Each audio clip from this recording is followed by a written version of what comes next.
copyright. Ayan, nakikita niyo po ba yan? Ayan, napula siya. I-click lang po yan siya. Yan, i-click lang po lang natin yan siya.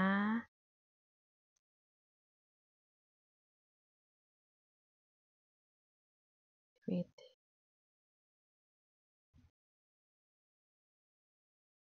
Ayan, and then punta tayo doon sa details. See details.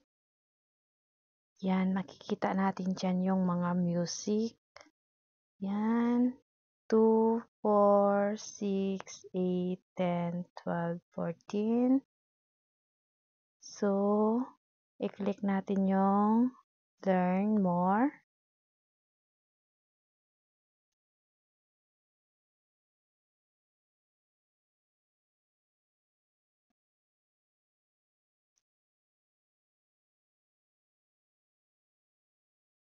Okay, close natin siya. Dito tayo mag-action.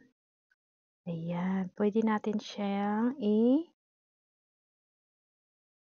song. Yan. Mag-erase song tayo and then continue. Yan, and then isi-save natin. Mute. Yan. Ayan na po siya. And then, pwede na tayo munang mag-back sa ating bahay. Titingnan lang natin mamaya kung matatapos na siya kasi maglo-loading lang yan siya. Ganyan lang po siya kadali.